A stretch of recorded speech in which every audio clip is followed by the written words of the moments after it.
गोविंद जय जय गोपाल जय जय राधा रमण हरि गोविंद जय जय गोविंद जय जय गोपाल जय जय राधा रमण हरि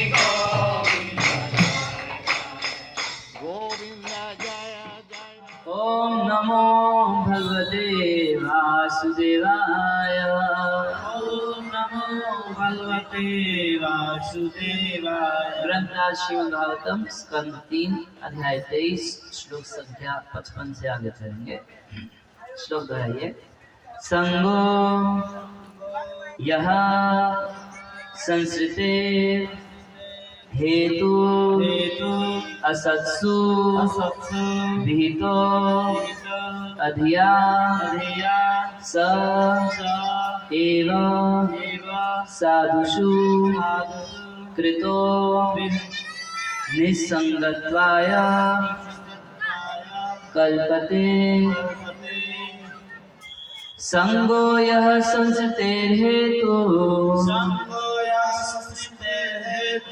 असत्सु विहितो धिया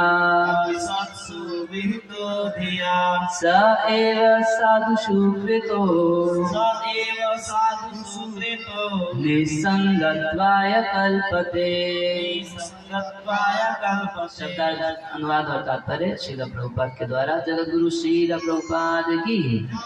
संगः, आप लोग पीछे पीछे दोहराइएगा एक एक शब्द के अर्थ को। संगः संगति, यह जो संस्कृते जन्म मृत्यु के चक्र का हेतु कारण है। असत्सु इंद्रिय तृप्ति में लगे रहने वाले लोगों के साथ विहिता किया गया। अधिया अनजाने में सह वही एवं निश्चय ही साधुषु साधु पुरुषों के साथ कृतः किया गया। निसंगत्वाय मुक्ति के लिए कल्पते ले जाता है। अनुवाद हो रही है। इंद्रिय तृप्ति हेतु संगति निश्चय ही बंधन का मार्ग है। किंतु जब वही संगति किसी साधु पुरुष से की जाती है तो भले ही वह अनजाने में की जाए, मुक्ति के मार्ग पर ले जाने वाली है। तात्पर्य श्रवण करें। साधु पुरुष से चाहे जिस रूप में संगति की जाए एक सा फल मिलता है। उदाहरणार्थ श्री कृष्ण अनेक जीवात्माओं से मिलते हैं। कुछ उन्हें अपना शत्रु मानते हैं और कुछ इंद्रिय तृप्ति के साधन रूप। सामान्यतः कहा जाता है कि गोपियां इंद्रिय सुख के लिए कृष्ण पर आसक्त थी, तो ये भगवान की उत्तम कोटि की भक्त थी। किंतु कंस, शिशुपाल, दंतवक्र तथा अन्य असुर कृष्ण के शत्रु थे।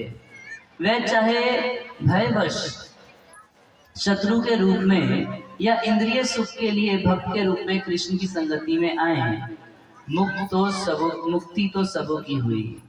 भगवान की संगति का यही परिणाम होता है। यदि कोई यह नहीं जानता कि भगवान कौन है तो भी वही परिणाम होता है। महान साधु पुरुष की संगति से भी मुक्ति मिलती है। जिस प्रकार कोई जानकर या अनजाने ही आग की ओर जाता है तो उसे गर्मी प्राप्त होती है। देवहूति ने अपनी कृतज्ञता प्रकट की क्योंकि वह कर्दम मुनि से इंद्रिय तृप्ति के लिए ही संगति कर रही थी, किंतु चूंकि वह महापुरुष थे अतः उसे विश्वास था कि उनके आशीर्वाद से वह मुक्त हो जाएगी। जगत गुरु श्रील प्रभुपाद की। हरे कृष्णा। एक बार जोर से बोलिए हरे कृष्णा कृष्णा कृष्णा हरे हरे हरे राम राम राम हरे हरे। तो आप सबका स्वागत है। यहाँ हम लोग श्रीमद् भागवतम से भागवत के तृतीय स्कंद में वर्णित बहुत सुंदर प्रसंग का श्रवण कर रहे हैं, कपिल भगवान की शिक्षाओं का।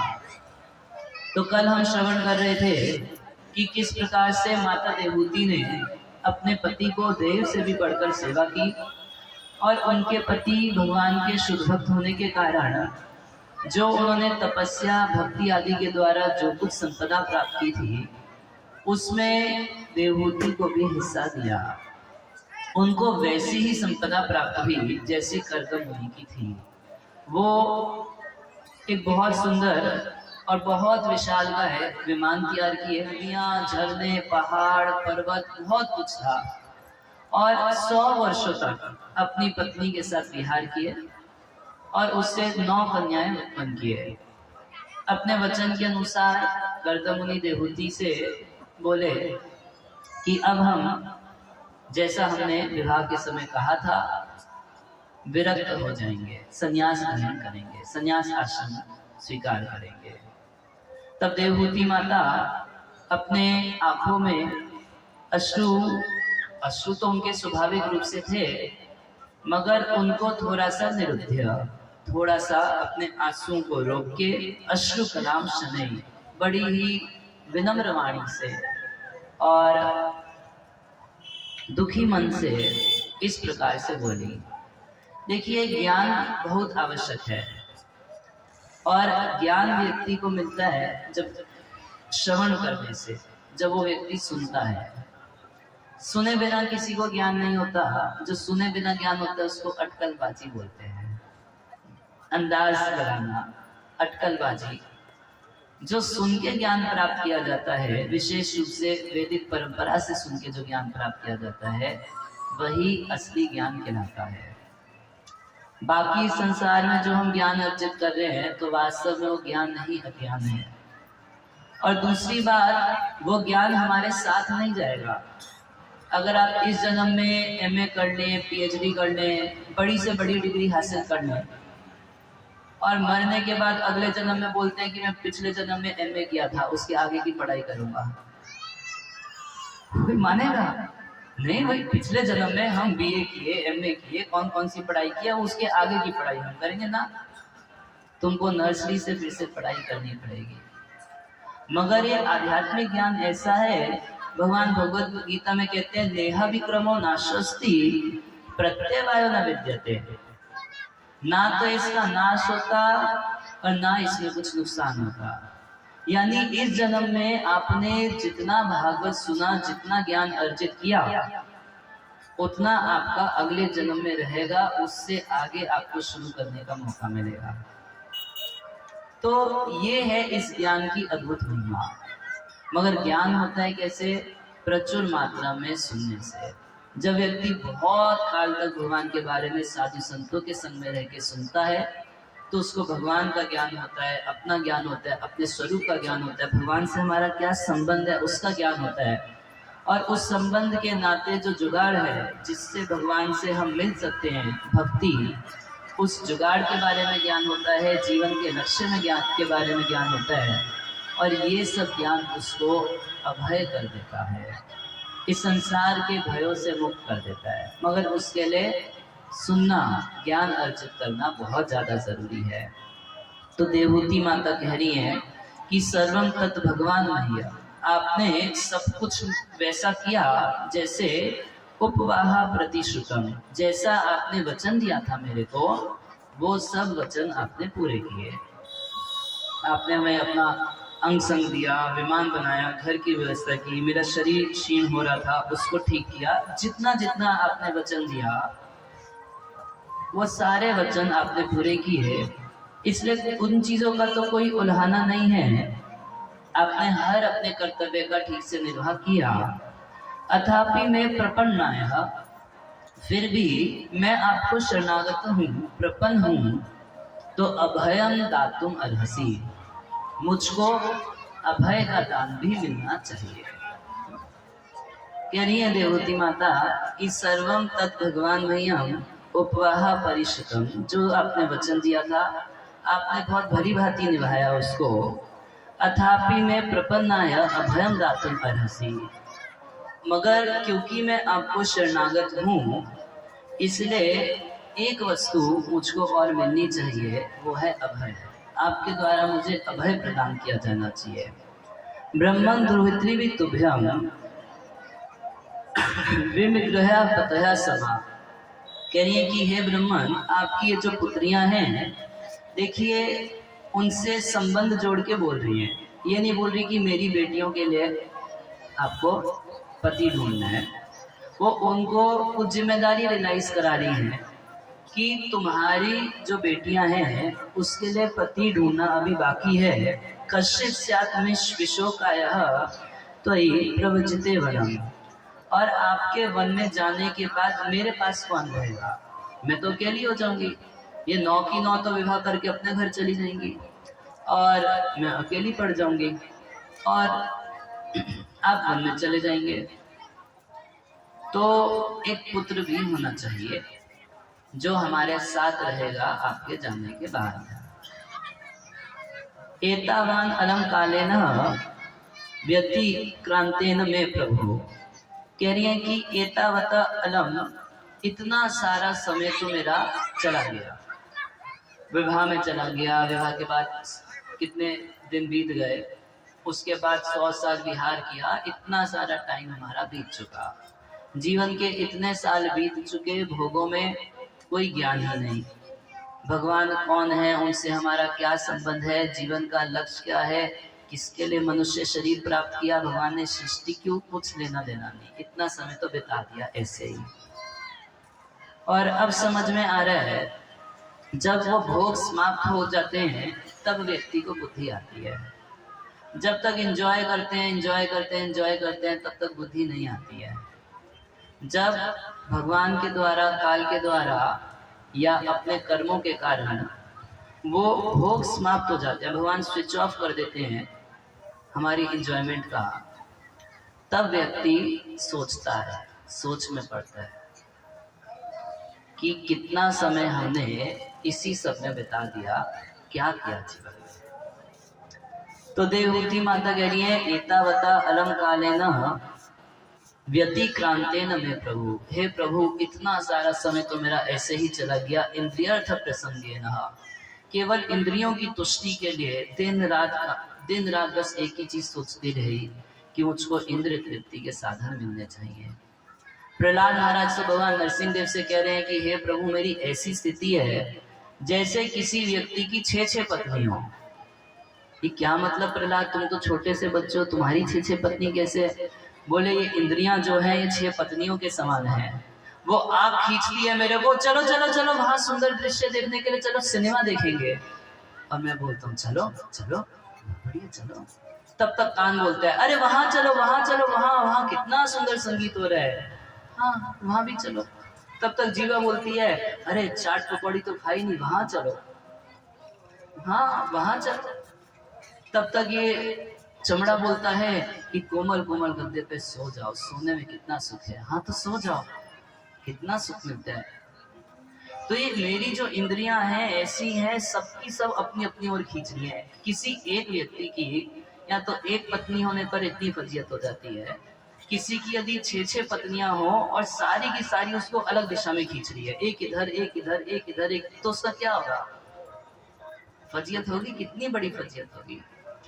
तो वैसे ही जिसकी इंद्रियों पर नियम नहीं लगाया, उसने अपनी इंद्रियों को संयमित नहीं किया और इंद्रियों को खुला छोड़ दिया, खुले सांड की तरह छोड़ दिया, जहां जाने जाओ तुम्हारी इच्छा। ये बहुत डेंजरस है, बहुत खतरनाक है, और हम सब ऐसा जीवन जी रहे हैं। जैसे मान लीजिए कोई व्यक्ति बाइक पे बैठा और हाथ छोड़, जहां जाना है बाइक तुम जाओ, खुल इंडिपेंडेंस है, छूट है एकदम, जहां जाने की इच्छा वहां जाओ। तो कहाँ जाएगी बाइक? कहाँ जाएगी? कहीं गड्ढे में चली जाएगी, कहीं लुढ़क जाएगी, 2-4 को लेके डूबेगी। तो बिल्कुल वैसे ही हमने अपनी अगर इंद्रियों को खाली छोड़ दिया, तुझको जो देखना है देख, जो सुनना है सुन, बस एंजॉय करने से हमको मतलब है, तो ये संसार की इंजॉयमेंट का स्वरूप ऐसा है कि ये हमेशा रहती नहीं है, और कितना आप सप्लाई दे दीजिए व्यक्ति कभी संतुष्ट नहीं होता। अभी कुछ बाकी है, कितना आप सप्लाई दे दीजिए, कुछ बहुत सुंदर सुंदर दृश्य तो फिर कुछ बाकी है, कुछ बढ़िया बढ़िया खिला दीजिए अभी भी कुछ बाकी है खाने को, कुछ बढ़िया बढ़िया सुना दीजिए अभी भी कुछ बाकी है सुनने के लिए, संतुष्ट नहीं है। ये नहीं कोई बोलता कि अब हो गया। अगर कोई पद पोजीशन प्राप्त करना चाहता है, चीफ मिनिस्टर बन गया तो प्राइम मिनिस्टर बनना बाकी है, कुछ ना कुछ बनना हमेशा बाकी ही रह जाता है। तो कह रही है कि इंद्रिय अर्थ प्रसंगे न, ये इंद्रियों के अर्थ में मैंने बहुत समय बिता दिया, और परित्यक्त परमात्मा, परमात्मा का मैंने बहुत उपेक्षा की, कभी ध्यान ही नहीं दिया परमात्मा के ऊपर कि परमात्मा क्या कहना चाहता है, उस पर कोई ध्यान नहीं। अपना सबसे निकटतम बंधु, और एक दिन ये भोग समाप्त हो जाएंगे, उस समय यही हमारे साथ रहेंगे। और जिस समय हम इस संसार में पहुंचे नहीं थे, अभी तक माँ के गर्भ में थे, तब भी केवल यही हमारे साथ थे।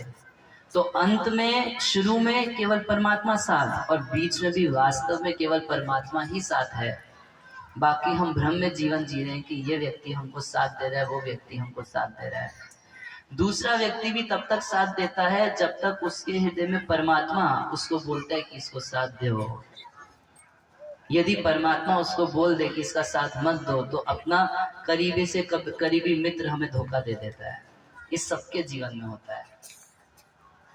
और उस परमात्मा की हमसे इतनी बड़ी उपेक्षा हो रही है, उसके बारे में सोचते नहीं, उसको प्राप्त करने के साधन में लगते नहीं, ऐसे अपना बस जीवन एंजॉयमेंट में बिताना चाहते हैं, किसी तरह बस कुछ क्षुद्र एंजॉयमेंट के पीछे भागते रहते हैं। बस एक सेकंड के लिए कुछ सुख मिल जाए, एक सेकंड के लिए कुछ सुख मिल जाए। हमारी एक दौड़ चल रही है, चूहों की दौड़ जैसे।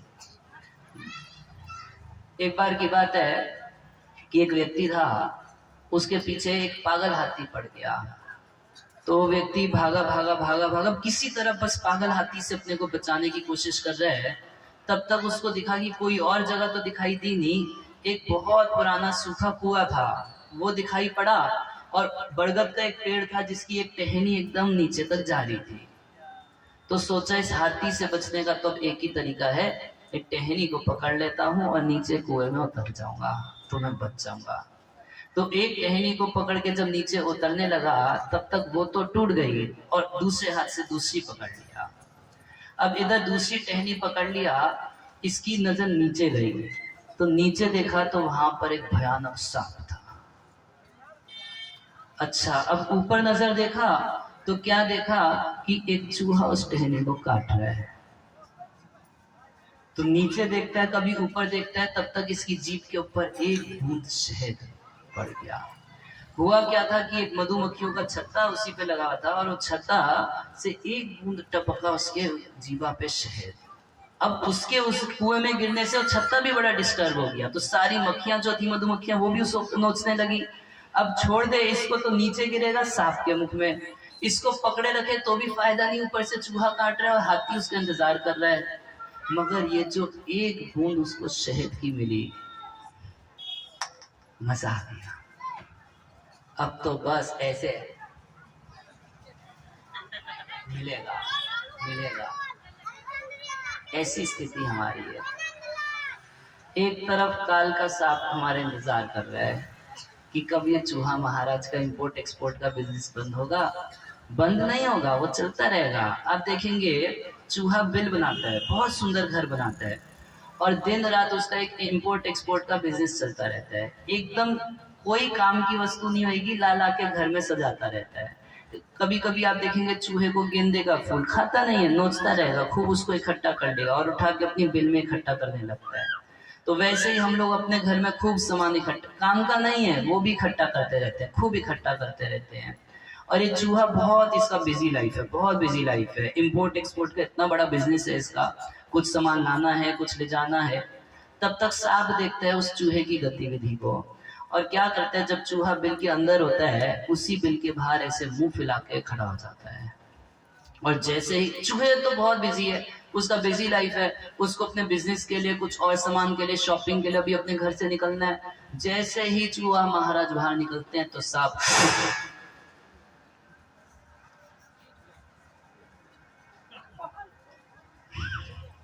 निकल जाता है।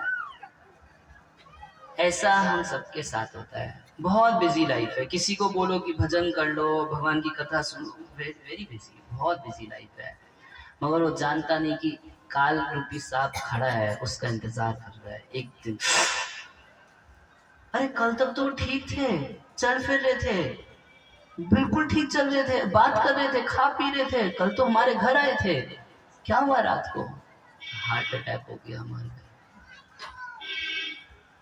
तो मरने के समय सारे प्लान सब कुछ पानी हो जाता है, सब चौपड़। काल नहीं पूछता, यमराज नहीं पूछते कि आपकी कोई 5 ईयर प्लानिंग हो, 4 ईयर प्लानिंग हो, 20 ईयर प्लानिंग हो, जितनी प्लानिंग है आपकी सारी की सारी 1 सेकंड में खत्म और काल की गाल में पहुंच जाते हैं। मगर इस सारे समय हम लोग बहुत उपेक्षा करते हैं भगवान की। वो भगवान हृदय में रह के निरंतर बोलते हैं कि तुम इसके लिए नहीं बने, तुम संसार में दुख भोगने के लिए नहीं बने, चलो मेरे साथ। मगर ना। अच्छा, कभी कभी भगवान आके उपदेश भी देते हैं, गीता देते हैं, भागवत देते हैं, उसमें बोलते हैं कि ना तद भास्यते सूर्यो न शशांक न पावक यद गत्वा न निवर्तन्ते तद्धाम परमम मम। ये दुखालयम शाश्वतम, ये संसार है, इससे निकल के मेरे धाम में चलो, वहां से कभी लौटना ना, नॉट इंटरेस्टेड। टाइम किधर है? भगवान साधु संतों को भेजते हैं, शायद ये लोग बताएंगे तो समझ जाएंगे, नहीं समझते हैं। तो देवहूति माता कह रही है कि मुझसे बहुत अपेक्षा हुई परमात्मा की। परित्यक्तः परमात्मनः, मैंने त्याग ही दिया परमात्मा को। इंद्रियार्थेषु संयत्य प्रसंग त्वयि कृतः, मैंने इंद्रिय तृप्ति में आसक्त होके आपका संग किया, आपके साथ रहती थी। मन में बस यही विचार था कि यहाँ घूमने जाना है, ये करना है, वो करना है। अजानत्यः परम भावम, मैं आपके परम भाव को, आपकी महिमा को नहीं समझती थी। तो कह रही है कि आप जैसे संत का मेरे को संग मिला, कैसे आप जिनके लव मात्र संग से, थोड़े देर के संग से मैं मुक्त हो गई होती, मुक्ति को प्राप्त कर लेती, मगर दो चीजों के कारण मैं आपके संग का पूरा लाभ नहीं उठा पाई। पहला कारण क्या कि मेरी इंद्रिय तृप्ति में बहुत आसक्ति थी, और दूसरा कारण ये कि अजानत्यः परम भावम, मैं आपके परम भाव को, आपकी पोजीशन को, आप कितना स्पिरिचुअली एलिवेटेड हैं, कितना आध्यात्मिक रूप से आप उन्नत व्यक्ति हैं, इस बात को मैं समझ ही नहीं रही थी। तो फिर मैं आपसे ज्ञान लेती कैसे? तो दो कारण, एक कारण ये है कि इंद्रिय तृप्ति का विचार बहुत ज्यादा है, तो साधु संग में आने के बाद भी व्यक्ति बस ये सोचता है कि साधुओं के साथ कुछ हंसी मजाक कर ले, ये कर ले, वो कर ले, 7 दिन ये भी कर ले, बढ़िया। कुछ लोग मिल गए, चलो बात करने के लिए, नहीं तो कितने लोग तो इसलिए साधुओं से बात करना पसंद करते हैं क्योंकि घर वाले कोई बात करते नहीं। कम से कम ये भक्त लोग जो हैं, इनसे बात करो तो बात तो कर लेते हैं, तो चलो इन्हीं के साथ उठना बैठना कर ले। कह रही है कि अजानता परम भावम तथापि अस्तु अभयाय में, यानी अजानतः आपकी महिमा को जाने बिना मैंने आपका संग किया। हालांकि मेरे अंदर बहुत अवगुण हैं, इन अवगुणों से भरी हुई मैं हूँ, मगर आप उन अवगुणों को अपने चित्त पे मत रखिए। मैं आपका संग की, आपके साथ रही, आप में आसक्त हुई, आपकी सेवा की, उसका लाभ मुझको जरूर मिलना चाहिए।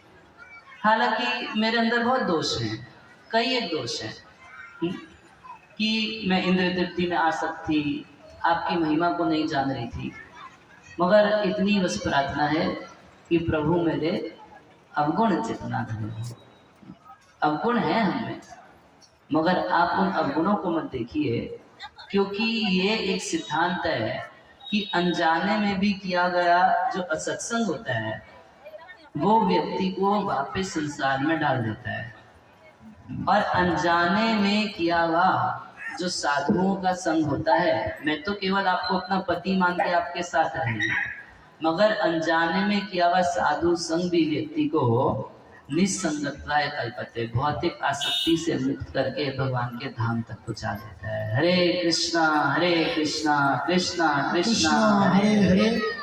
हरे राम। कह रही है कि अवगुण हमारे आप चित्त में मत धरिए।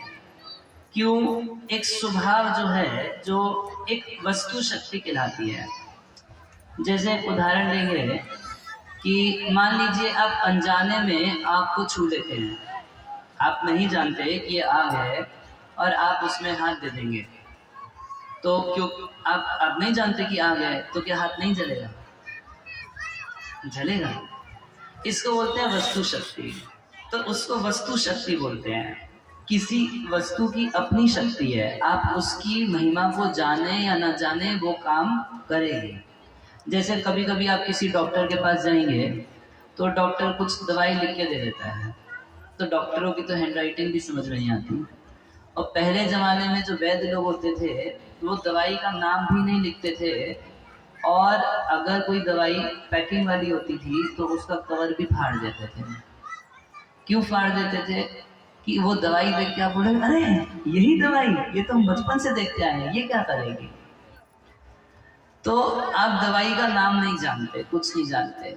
हो सकता है आप दवाई की महिमा ना जाने, मगर वो दवाई आप खा लेंगे तो क्या होगा? भाई सर दर्द की दवाइयाँ खाई तो सर दर्द ठीक हो जाता है। इसको बोलते हैं वस्तु शक्ति। आप पे डिपेंड नहीं करता, आप पे निर्भर नहीं करता कि आप उसकी शक्ति को जानते हैं या नहीं जानते। आपको जाने या ना जाने आग जला देगी। तो माता देवहूति एक सिद्धांत कह रही है, भाई कर्दम मुनि पूछ सकते हैं कि तुम ऐसा क्यों सोचती हो कि जब तुमने अज्ञान में ही मेरा संग किया, जब इंद्रिय तृप्ति के लिए ही तुमने मेरा संग किया, फिर भी मैं तुमको अभय दान करूं, ज्ञान दान करूं, ये तुमको मिलना चाहिए, ये तुमको विश्वास क्यों हो रहा है? तुमने कभी उस तरीके से तो मेरा संग किया नहीं। तब कह रही है संगो या संस्कृते हेतु असत सुविहितो धिया स एव साधु सुकृतो निसंगत्वाय कल्पते। कि संगो यह संस्कृते हेतु, संस्कृति बोली जाती है जन्म मरण के चक्र को। हम लोग जन्म लेते हैं, कुछ दिन रहते हैं, कुछ बड़े होते हैं, वो कुछ बाय प्रोडक्ट्स निकलते हैं, कुछ बच्चे वगैरह पैदा करते हैं, धीरे धीरे शरीर क्षीण होने लगता है। 50, 55, 60 शरीर 40 के बाद ही पता लगने लगता है, शरीर क्षीण होने लगता है और एक दिन ये शरीर छूट जाता है, मर जाते हैं। तो मरता व्यक्ति तो इतनी आसानी से शरीर नहीं छोड़ता।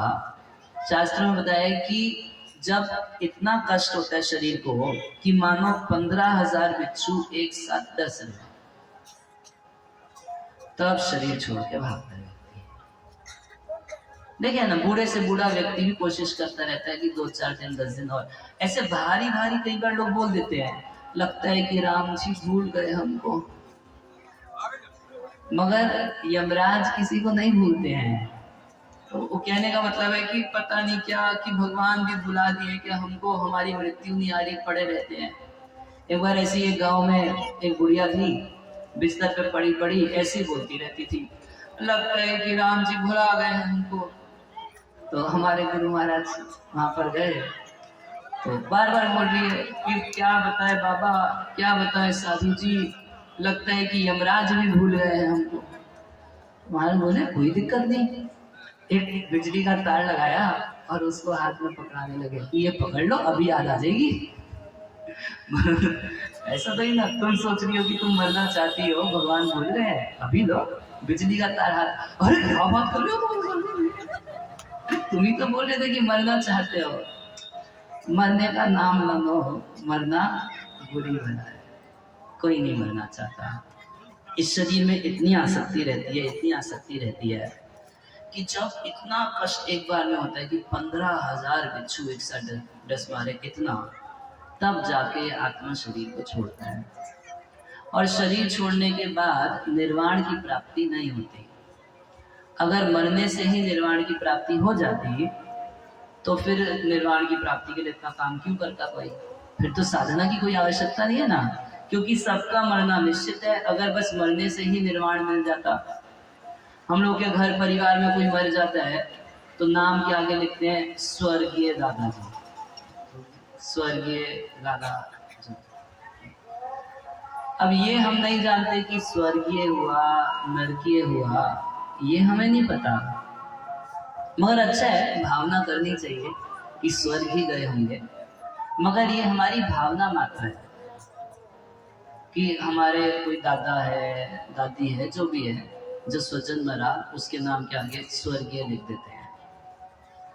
तो एक संस्कृति चलती है, मरने के बाद एक दूसरा शरीर मिलता है। अच्छा, किस आधार पे शरीर मिलेगा?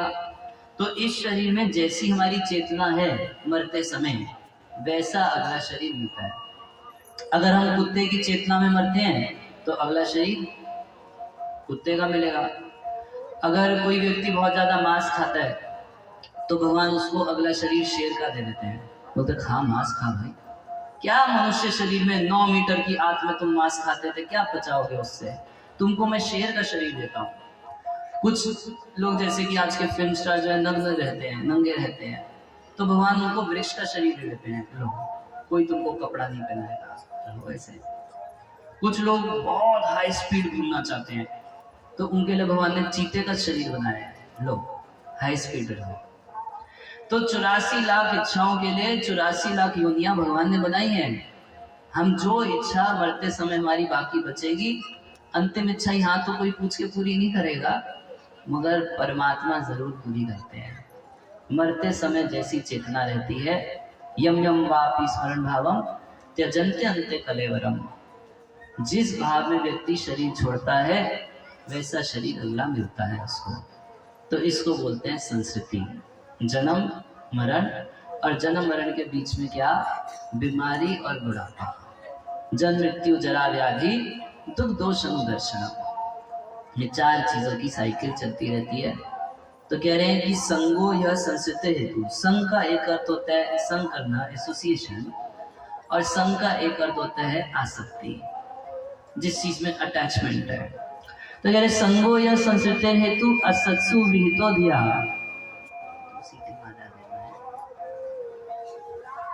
संगो यह संस्कृत हेतु असत्सु, असत्सु यानी कोई पापी व्यक्ति जो हमेशा पाप में, भोग में, इसी में लिप्त रहता है, भगवान से विमुख है। अगर अनजान में भी ऐसे व्यक्ति का संग हो जाए तो व्यक्ति का जीवन बर्बाद हो जाता है, दोबारा उसको जन्म मरण के चक्कर में पड़ना पड़ता है। कोई भी व्यक्ति तो सिगरेट पीना माँ के गर्भ से सीख के नहीं आया होगा ना, मगर गांव में कितने सिगरेट पीने वाले हैं, कैसे सीख गए? कैसे सीखे? संग से सीखे। जब सिगरेट पीने वालों के संग में आ गए तो सिगरेट पीने वाले बन गए। शराबियों के संग में आए। आप में से कोई बचपन से शराब पीता? आप लोग ऐसे, मैं माताओं से नहीं पूछ रहा, मगर माताओं से भी पूछना पड़ता है। एक बार की बात है, अगर कुशेश्वर स्थान के पास पीपरा घाट है, तो वहाँ हमारा 7 दिन का प्रोग्राम चल रहा था। तो एक दिन कथा में मैं बोल दिया कि आप माताएं लोग तो सिगरेट नहीं पीती होंगी, मैं इन प्रभु जी लोगों से पूछ रहा हूँ। अच्छा, अगले दिन हम उससे 3 किलोमीटर दूर हम लोग का मंदिर है, तो मंदिर से मैं कथा के लिए सुबह में टहलते हुए जा रहा था पैदल। तो रास्ते में क्या देखा कि एक 75-80 साल की बुढ़िया हाँ गेट पे बैठ के बीड़ी फूंक रही थी। मैं तो कल ऐसी कथा में बोल दिया कि आप लोग तो बीड़ी नहीं फूंकती होगी, यहाँ तो 75-80 साल की बुढ़िया बीड़ी फूंक रही है। पान की आदत बचपन से नहीं थी, ये कुछ संगति से पड़ी है। शराब की आदत कुछ संगति से पड़ी है। जुआ खेलने की आदत कुछ संगति से पड़ी है। गाली देने की आदत कुछ संगति से पड़ी है। जन्म के साथ नहीं थी ना, ये संग से होता है। तो कह रहे हैं संग या संस्कृत हेतु असत्सु विहितो धिया।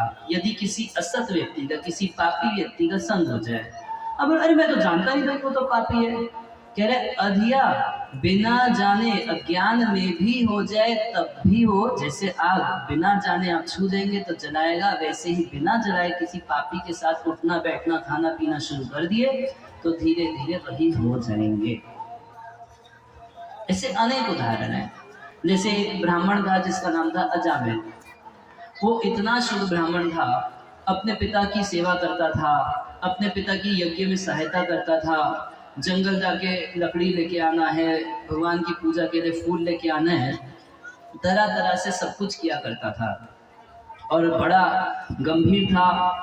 वाणी संयमित थी, इंद्रियां संयमित थी, हर तरीके से एक ब्राह्मण को जैसा होना चाहिए गुणों से पूरा वैसा ही था। एक दिन की बात है कि जंगल में गया था, कुछ लकड़ी कुछ फूल लेने के लिए पूजा के लिए। तो रास्ते में क्या देखा कि वहां पर एक वृक्ष के पास में एक वैश्य और एक शूद्र एक दूसरे का आलिंगन चुम्बन आदि कर रहे थे। फिर अजामिल जब ये दृश्य देखा तो इसके मन में उसको देख के मन कर गया कि ये लोग कितना सुखी हैं, हम बेवजह इतना तपस्या करते हैं। तो क्या किया, विवाहित था, अपनी पत्नी को छोड़ दिया और उस वैश्या को ही अपने घर पर ले आया। इतना बदमाश हो गया, इतना बदमाश हो गया कि 88 साल की उम्र में इसको 10वां पुत्र हुआ।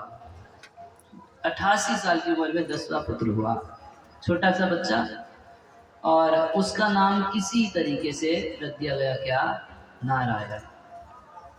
तो इतना शुद्ध ब्राह्मण, सारे सद्गुणों से युक्त, मगर एक दिन बस इतनी संगति कर लिया कि आंखों से थोड़ा दृश्य देख लिया, जो दृश्य हम लोग तो शायद रोज ही देखते हैं। आप कहीं घूमेंगे, बड़ी बड़ी आज तो होर्डिंग लगी रहती हैं गंदे गंदे चित्रों की। आप कितना टीवी पर सिनेमा देखते हैं, जितना यूट्यूब पर, क्या बोलते हैं उसको, है फेसबुक तो है ही, वो फेसबुक भी जिसका जैसे एक्सपीरियंस फेसबुक, इंस्टाग्राम और उसको क्या बोलते हैं, जो सीरीज आती है, सीरीज है, रील तो है, कुछ सीरीज आती है ना गंदी फिल्मों की यूट्यूब पर, वेब सीरीज, हाँ सर, तो वो सब देख रहे हैं। अजामिल तो एक देखा था, हम लोग कितना देखते हैं। तो चेतना का क्या होगा, इतना शुद्ध, इतना सब नियम पालन करने वाला अजामिल बस इतना सा दूषित संग किया और उसका मन पूरा पूरा वही हो गया।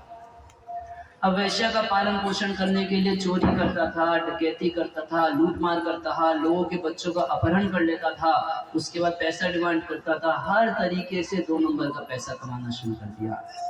और ऐसे लोग क्या बोलते हैं, ऐसे लोग बोलते हैं पापी पेट का सवाल है, प्रभु जी क्या करेंगे, करना पड़ता है। हर प्रकार के पाप के कर्म में लग गया अजामिल। और जब इसका मरने का समय आया तो 3 यमदूत इसको बांधने के लिए आए, क्योंकि हम लोग जब पाप करते हैं शरीर से, मन से और वाणी से, 3 साधन से हम लोग पाप करते हैं, तो 3 यमदूत लेने के लिए आते हैं।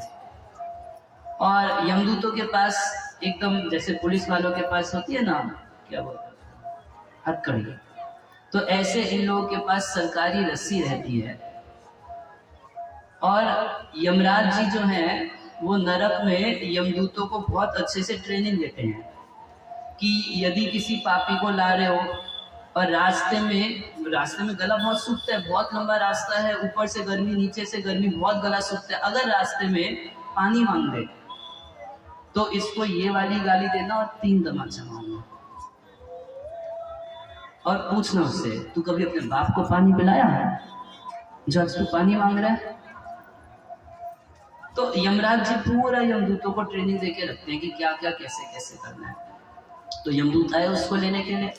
तब क्या देखा, निकट में उसका छोटा सा बच्चा जिसका नाम नारायण था खेल रहा था। इसको नारायण की बड़ी चिंता रहती, नारायण भगवान की नहीं, अपने बेटे नारायण की बड़ी चिंता रहती थी। तो जब देखा कि यमदूत मुझको बांध के लेके जा रहे हैं तो तुरंत बड़े करुण स्वर में, बड़ी पीड़ा में बोला, नारायण इधर आओ, नारायण तुम इधर आ जाओ, ये लोग मुझको तो मारने के लिए लेके जा रहे हैं, तुम्हारे साथ कुछ ना करे बेटा। देखिए खुद मरने को पड़ा है, सोच रहे हैं अपने बेटे को बचा लूंगा।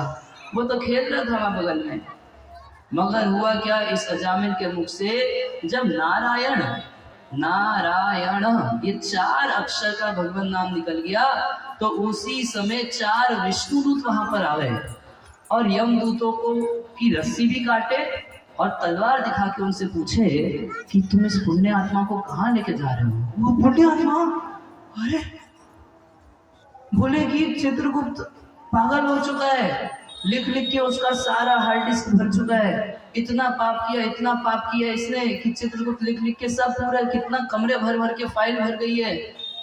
और तुम कह रहे हो कि ये पुण्य आत्मा है, ये जीवन में कभी पाप किया ही नहीं।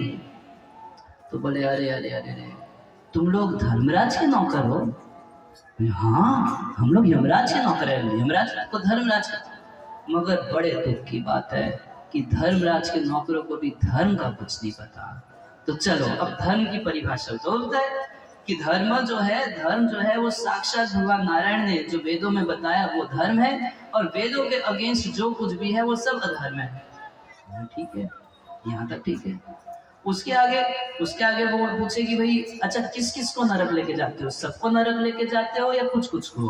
तो बोले कि देखो, जो जो वेद विरुद्ध कार्य करता है उन सबको नरक में ले जाया जाता है, वहां उनकी पिटाई की जाती है उनके सुधार के लिए, और फिर उनको वापस यहाँ भेज दिया जाता है। ये देखिए, सरकार जेल बनाई है तो ऐसा नहीं है कि सरकार को बहुत प्रसन्नता है कि हम शहर बना रहे हैं तो इसमें सबसे विशाल जेल, क्योंकि प्राइज मिलेगा ना, सबसे बड़ी जेल हमारे देश में होनी चाहिए। सरकार की ऐसी योजना नहीं रहती, मगर वो जानते हैं कि कुछ अपराधी लोग होंगे जिनको जेल में डालना पड़ेगा, तो अपराधी को जेल लेके जाते हैं, वहां उसकी पिटाई की जाती है। मगर पिटाई का उद्देश्य ये नहीं होता कि बस उसकी पिटाई करनी है। पिटाई का उद्देश्य क्या होता है? उसकी मानसिकता को सुधारना, ये पिटाई का उद्देश्य होता है। तो ऐसे ही भगवान ने व्यवस्था की है, जो यहाँ पर पाप करता है उसको नरक जाना पड़ता है, नरक में उसकी पिटाई होती है। पिटाई का उद्देश्य ये नहीं है कि बस पिटाई करनी है, पिटाई का उद्देश्य क्या है? इसकी मानसिकता को सुधारना है। तो उसको पहले फोटो भी दिखाते हैं, वीडियो दिखाते हैं, वहां पर टीवी पर वीडियो दिखाएंगे, देखो उस दिन तुमने ये वाला पाप किया था, झूठ बोला था, हाँ क्षमा कर। अब क्षमा नहीं मांग सकते, क्षमा मांगने का टाइम रहता है मनुष्य शरीर में। जब तक मनुष्य शरीर में थे तब सारे पाप माफ कर देते, एक बार ले गए ना तो सॉरी डंडा तो खाना पड़ेगा।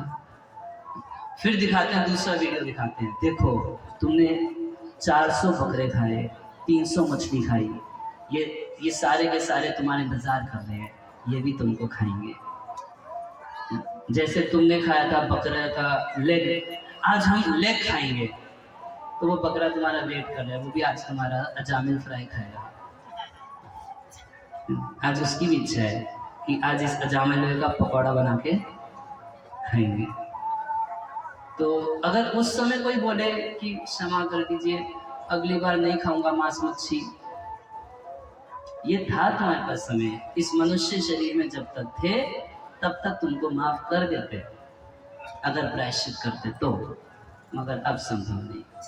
तो जब इतना सब धर्म का उपदेश दे दिए यमदूत, उसके बाद विष्णुदूत सर पकड़ लिए, बोले बाप रे बाप, ये धर्मराज के सेवकों का हाल है।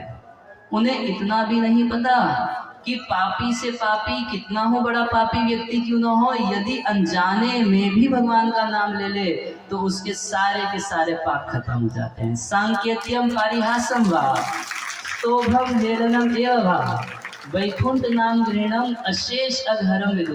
कह रहे सांकेत्यम, यदि किसी दूसरी वस्तु को संकेत के रूप में, मान लीजिए किसी का नाम है रामदास, तो उसको पुकारे ए रामदास, तो ये रामदास भगवान राम को नहीं पुकारा, वो तो किसी व्यक्ति को पुकारा, मगर संकेत में भी यदि राम बोल दिया तो अशेष अधर्म विदु। भगवान यही देखते हैं कि इसने राम बोला, सारे इसके पाप खत्म हो जाते हैं। मान लीजिए किसी होटल का नाम है, ढाबे का नाम है राधा रानी ढाबा, तो किसी से पूछा कहाँ जा रहे हो, मैं आज राधा रानी ढाबा जा रहा हूँ, तो वो तो ढाबे का नाम बोल रहे हैं, मगर राधा रानी सोचती हैं कि ये मेरा नाम बोला, उसके सारे पाप उसी समय खत्म हो जाते हैं। सांकेत्यम और पारिहासम, कभी हंसी मजाक में, कोई हंसी मजाक करने में भी अगर भगवान का नाम ले दिया जाने अनजाने कैसे भी, तो उसके सारे पाप उसी समय खत्म हो जाते हैं। सांकेत्यम पारिहासम वा और स्तोभम, स्तोभ बोलते हैं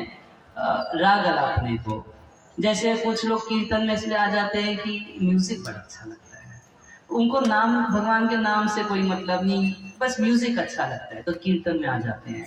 मगर अगर केवल म्यूजिक के लालच में, संगीत के लालच में भी कीर्तन करने लगे भगवान का, तो अशेष अधर्म में उनका सारा पाप उसी समय खत्म हो जाता है। और स्तोभम का एक अर्थ है राग अलापना। आप देखेंगे कोई संगीतकार अगर कोई गाना गाता है तो उस गाने को लास्ट में कुछ शब्द जोड़ के 2 लाइनों की रिदम बना देता है। तो अगर केवल अपने एक साधारण एकदम सांसारिक गाने में कुछ राग अलापने के लिए कोई व्यक्ति भगवान का नाम ले ले, हम लोग बचपन में गाना सुने थे, वो बड़ा अश्लील गाना था, टीवी पर आ रहा था, वो 4 लड़कियां थी, वो लोग बड़ा कम कपड़ा पहन के नाच रही थी और एक गाना था, गाने के शब्द तो हमको याद नहीं मगर उसमें से एक चीज मुझको याद है, वो गाना जो गा रही थी उसके लास्ट में आ रहा था आ आ हरी हरी आ हरी हरी आ हरी हरी। गाना जो गा रही थी इंग्लिश गाना था, वो गाना गा के आ हरी हरी, तो इंग्लिश गाना था, उसको तो हरी का कुछ भी मतलब नहीं पता, मगर कहाँ से उसने कहीं पढ़ा होगा, कोई इस्कॉन का देखा होगा वेबसाइट, तो उसमें हरी पढ़ लिया होगा, तो गाना बनाया होगा आ हरी हरी आ हरी हरी आ हरी हरी। तो वो लोग तो जानती नहीं, पूरा उनका पाप का सिस्टम था, पूरा पाप का गाना था, गाने का मतलब पाप वाला था, उसमें उनके कपड़े पाप वाले थे, उनके हावभाव पाप वाले थे, मगर उसमें जो उन्होंने इतना सा आ हरी हरी डाल दिया तो अशेष अधर्म विदु। हरे कृष्णा कृष्णा कृष्णा हरे हरे, हरे राम राम राम हरे हरे। तो सांकेत्यम पारिहासम व स्तोभम और हेलनम, हेलनम का मतलब है अवहेलना करने के लिए, अगर अवहेलना करने के लिए, गाली देने के लिए, अरे ये लोग क्या आ गए, बस हरे कृष्णा करे जा रहे हैं। अगर अवहेलना करने के लिए किसी ने बोल दिया हरे कृष्णा, तो अशेष अधर्म विदु, तो भी उसके सारे पाप खत्म जाएंगे। हरे कृष्णा कृष्णा कृष्णा हरे हरे, हरे राम राम राम। अभी पीछे 2-3 दिन पहले टीवी पर एक इंटरव्यू आ रहा था, तो उसमें एक नवयुवक था और देवकी नंदन ठाकुर जी और मौला जी, ये लोग सब काफी लोग उस सभा में बैठे थे। तो एक नवयुवक पूछ दिया कि अगर हमारी दीपावली आएगी तो उसमें आप दीप जलाएंगे और राम राम बोलेंगे? मैं क्यों बोलूंगा, मैं क्यों बोल, तुम ये बताओ, मैं क्यों बोलूंगा राम राम, मैं राम राम क्यों बोलूंगा? हो गया अशेष धर्म। हरे कृष्णा कृष्णा कृष्णा हरे हरे, हरे राम राम हरे हरे। हमको बड़ा सुंदर लगा उसका जवाब, बस किया।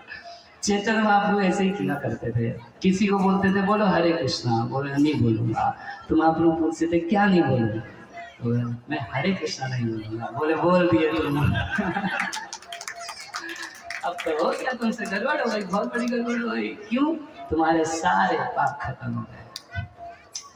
तो यहाँ एक सिद्धांत बताया जा रहा है कि अजामिल का तो बाद में उद्धार हुआ भगवान के नाम की संगति के कारण, और वो भी अनजाने में ही वैश्य का संग किया, अनजाने में ही भगवान नाम का उच्चारण किया, मगर वो वैश्य के संग का प्रभाव भी पड़ा और भगवान नाम का प्रभाव भी पड़ा, अनजाने में ही दोनों पड़ा।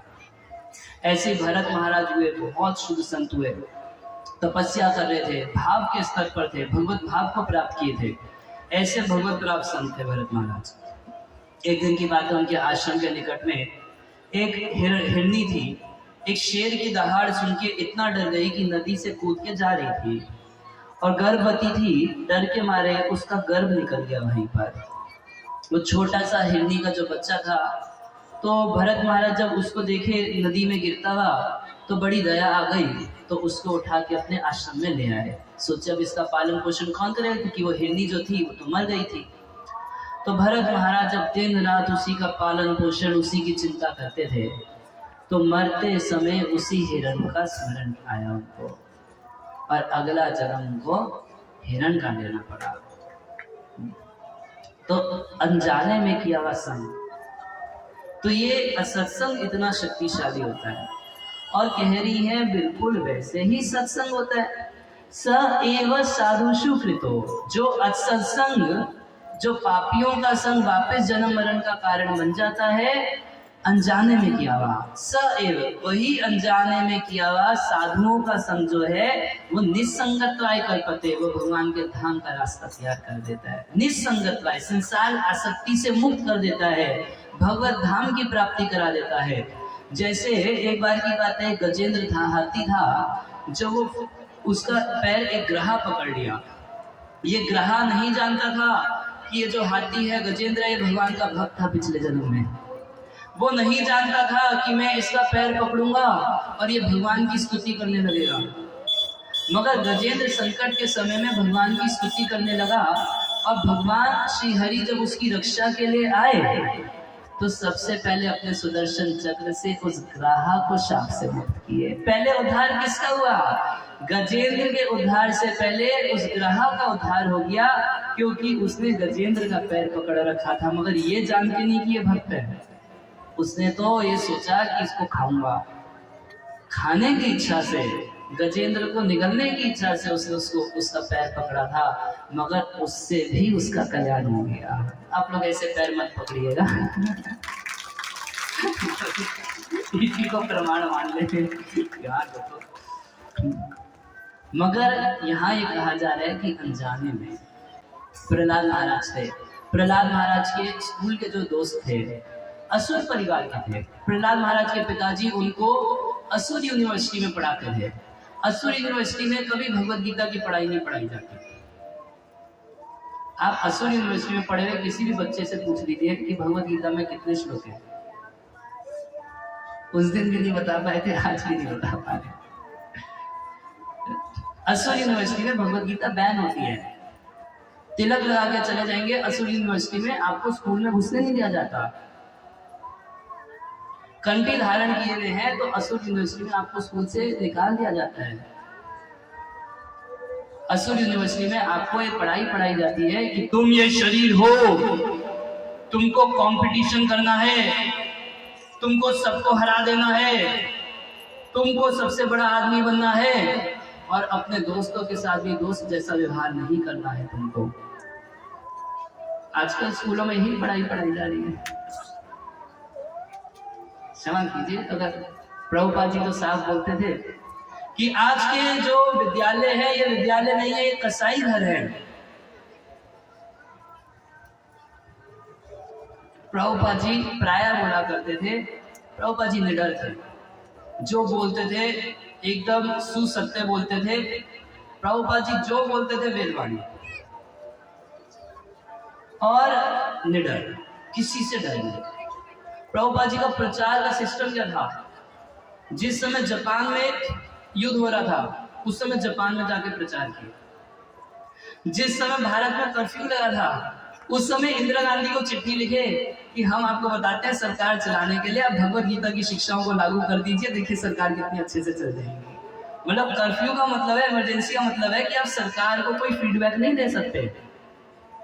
और प्रभुपाद जी उस समय भारत भ्रमण कर रहे थे और इंदिरा गांधी को चिट्ठी लिखे थे कि हम बता सकते हैं आपको कि सरकार ऐसे चलाइए। इमरजेंसी के समय प्रभुपाद जी पूरा निडर, कभी किसी से डर नहीं। प्रभुपाद जी सबसे पहले प्रचार करने के लिए जानते हैं कहाँ पहुंचे? अमेरिका की सबसे गंदी जगह पर पहुंचे। कोई सभ्य व्यक्ति वहां पर चला जाए तो मतलब ये मानेगा कि भाई आज मेरी रेपुटेशन खराब हो गई। वहां के लोग हर प्रकार का पाप करते हैं। क्या जगह का नाम है? Bowery street. 26 second avenue, 26 second avenue में प्रभुपाद जी रहते थे। वो पूरा का पूरा क्षेत्र प्रसिद्ध था बदमाशों के लिए। प्रभुपाद जी बोले कि ऐसे किसी तीर्थ में जाके भगवत भक्ति का प्रचार करना तो आसान काम है। मैं पूरे विश्व की सबसे गंदी जगह ढूंढता हूँ।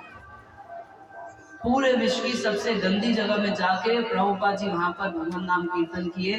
प्रभुपाद जी चाहते थे संसार के लोगों को दिखाना कि भगवान का नाम कितना शक्तिशाली है कि ऐसे लोगों को भी पवित्र कर सकता है, ये दिखाना था।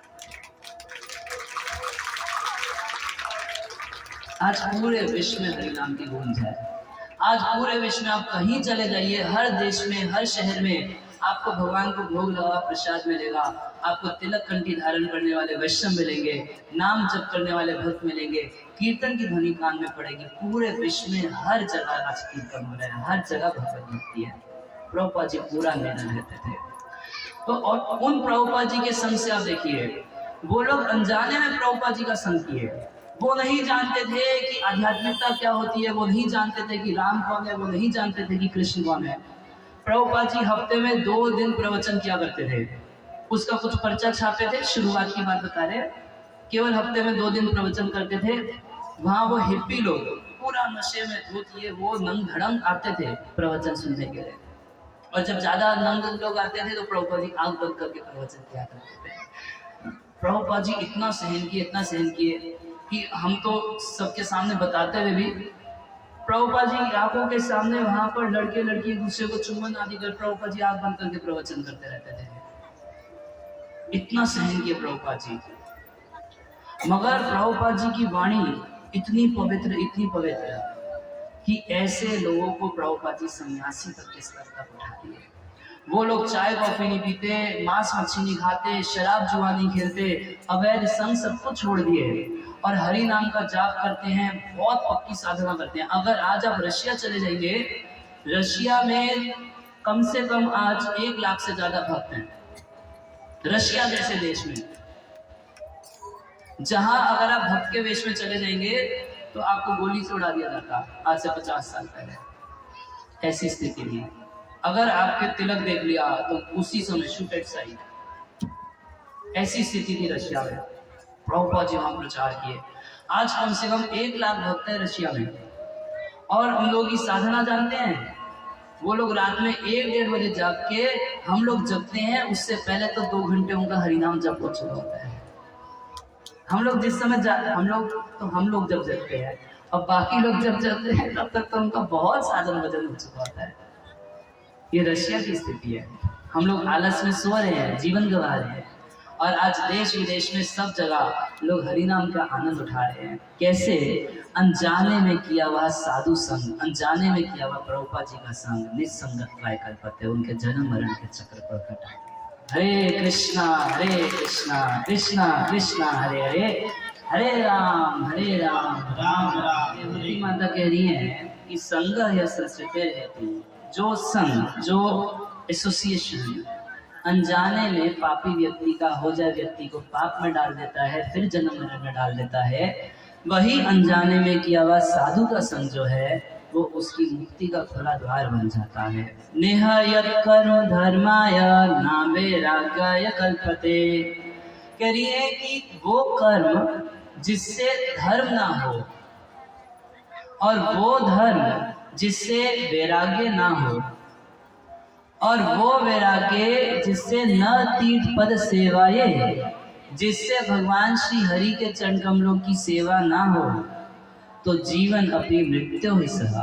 वो व्यक्ति तो जीता हुआ भी लाश ही है, मरा हुआ ही समझे। किसी के अगर कर्मों से, कर्म करने से धर्म में रुचि होती है, मगर यदि कर्म करने से व्यक्ति का मन शुद्ध नहीं हो रहा, उसकी धर्म में प्रीति नहीं हो रही, इसका मतलब केवल गधे की तरह काम कर रहा है। और ऐसे लोग बोल देते हैं, भगवद गीता में भगवान बोले, क्या बोले? कर्म करो।